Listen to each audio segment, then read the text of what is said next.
Welcome to History Today, Episode 7, Historic Theaters of Joliet.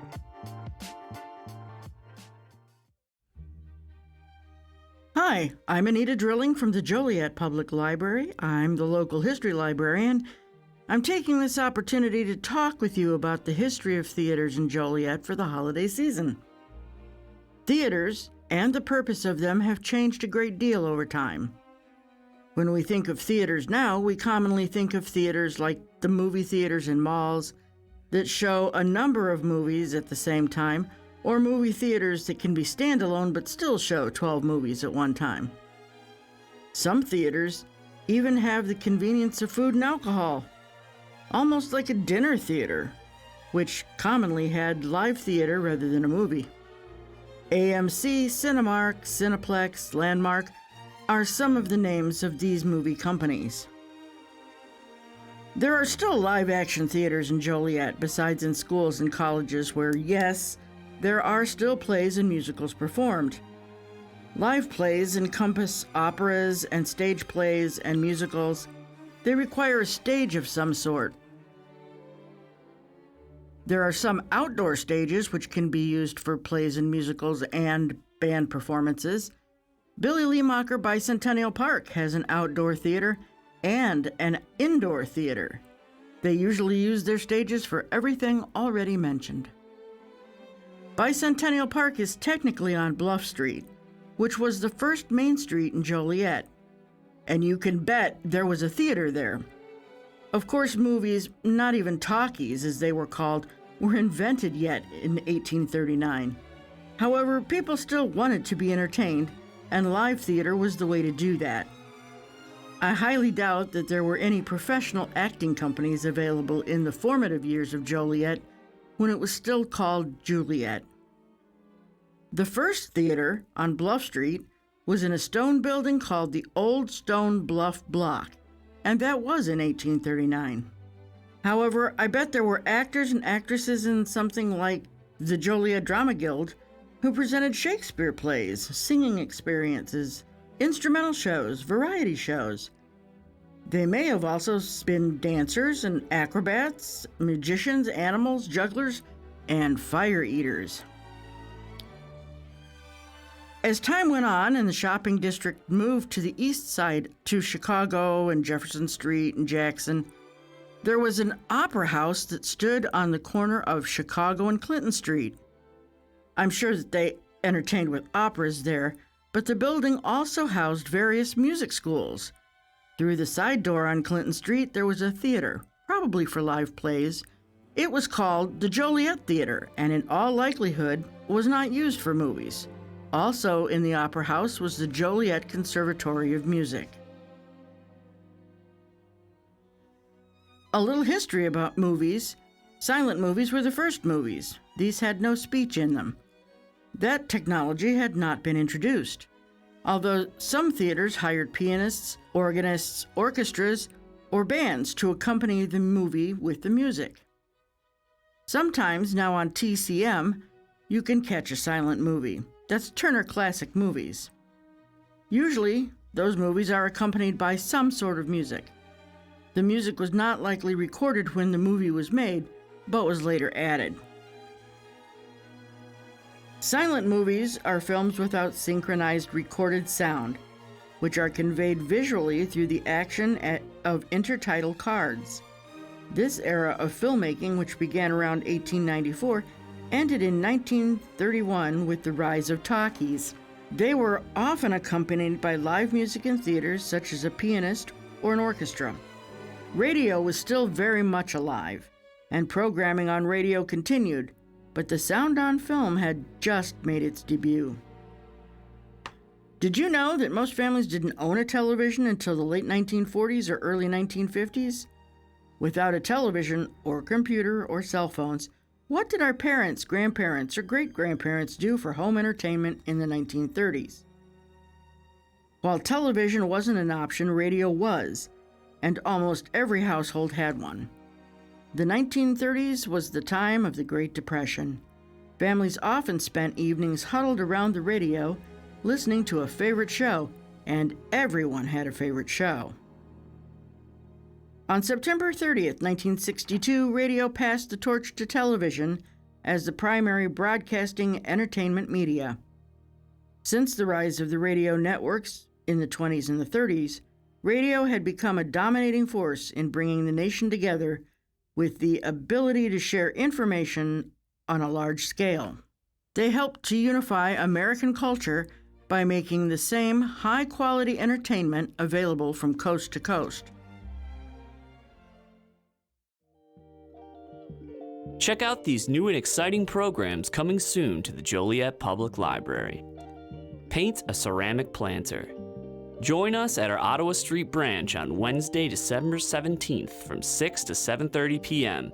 and paint a cute planter for a real or faux plant. Supplies are included and registration is required. This event is for adults only. Senior Care and Bingo with Healthcare Plus. Stop by our Ottawa Street branch on Wednesday, January 14th from 11 a.m. to 12:30 p.m. and join Tricia Alvis for an informative session and questionnaire about the services offered to senior citizens by Healthcare Plus. After the session, make sure to stick around for a rousing game of bingo. This event is for senior citizens age 60 and above. Nickelodeons were very popular during this time. In 1905, Nickelodeons were theaters where, for a nickel, you could treat yourself to 2 vaudeville acts, 1 reel of comedy, and 1 reel of drama. Joliet's first Nickelodeon was the Bijou. Eventually, the Bijou would become a later theater called the Crystal Stairs. The Crystal Stairs opened in 1908 and was demolished by fire in 1915. It had been owned by L.M. Rubens. His name will be mentioned later when we talk about the Rialto.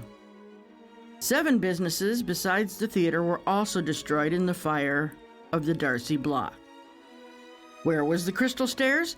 The Crystal Stairs was located on the southwest corner of Van Buren Street in downtown Joliet.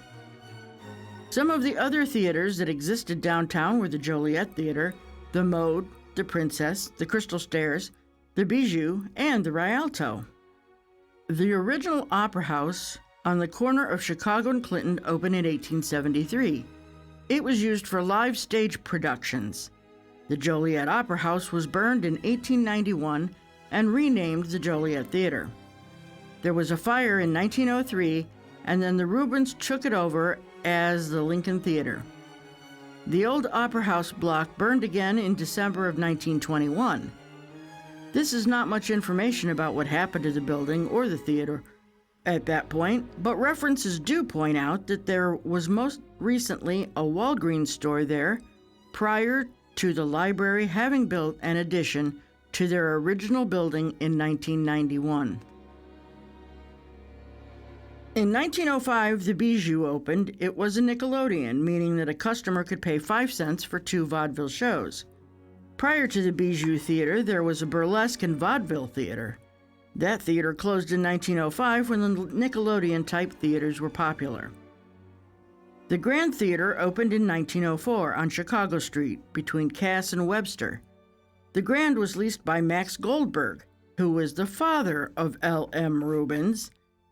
For a short time, the Grand Theater operated as the Fox Theater, but in 1921 resumed with the name Grand. There was a Star Theater in 1908 located on the north side of Cass Street between Chicago and Scott. The Tavern Theater emerged in 1910. In 1908, the new Lyric Theater was located on Jefferson Street where the courthouse is today. In 1910, the Coliseum opened, and in March of 1911, it was renamed the Orpheum. There was a movie house called the Drexel, opened in 1913. There was a Star Theater in 1908, located on the north side of Cass Street between Chicago and Scott. And then again, the Tavern Theater emerged in 1910. In 1908, I found that the DiTello House, which was in the northern end of Joliet, was established. It was no doubt live theater. Collins Street was home to a bunch of theaters. The Dreamland Theater was on the corner of Collins and Elwood. The Dreamland name was changed to the Rex Tone and later just to the Rex. The Palace came to be in 1916, later called the Collins Street Theater, and then the Second Palace. The Family Theater became the Strand, which was finally destroyed by fire in 1961.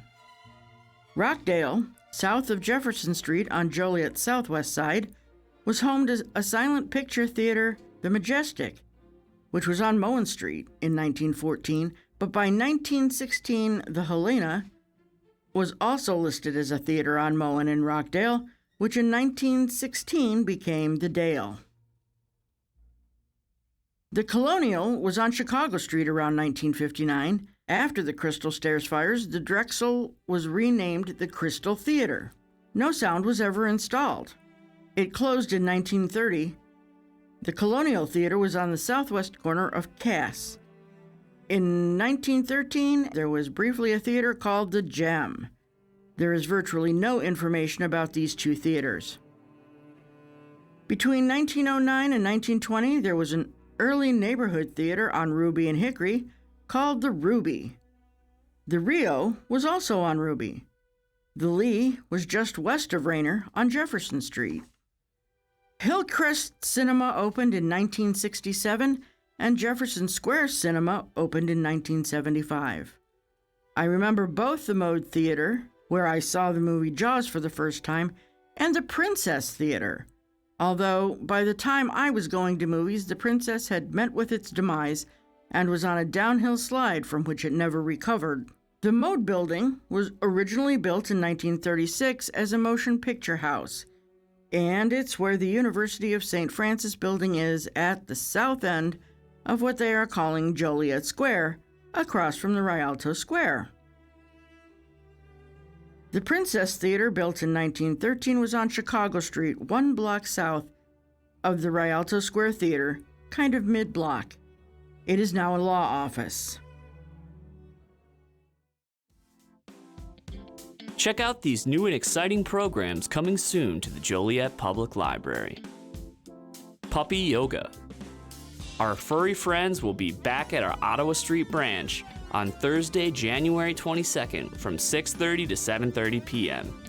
Learn gentle yoga poses focused on staying on the floor to optimize roaming puppy cuddle sessions.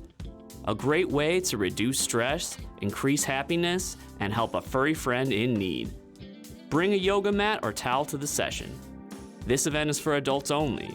Registration is required. Art Uncorked. Paint night with the library.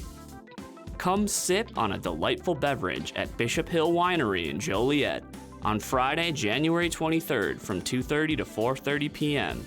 and follow the artistic guidance of Joliet Public Library's talented staff members Cora and Annabelle. Under their instruction, you'll create your own artwork in a relaxed and friendly setting. Participants will receive 1 glass of wine to sip on while they paint. This event is for adults 21 and over. Registration is required. Now that brings us to the Jewel of Joliet, the Joliet Rialto Square Theater. Of all the theaters, both performing arts and motion picture, it is the one that there is the most history about. Plans were made in 1919 for a grand theater and banquet facility that included 200 rooms in a hotel and a restaurant on the corner of Van Buren and Scott Street. The construction of a vaudeville movie palace in Joliet, Illinois, was the undertaking of 6 Rubens brothers. The Royal Theater Company was formed to guarantee the $2 million project, with the opening of the theater on May 24, 1926. The Royal Theater Company leased the operation of the theater to the Great States Theater Incorporated. The property remained under the control and the direction of the Rubens brothers. The architects of the building were Rapp and Rapp. They founded the Chicago firm of Rapp and Rapp Architects in 1906. Following the Rialto Square Theater project, they continued to build ornate theaters throughout the Midwest. The Rialto Square Theater building was another Kaiser Doucet masterpiece. Kaiser Doucet was also the main contractor for many of the exhibits at the Chicago's 1933 World's Fair.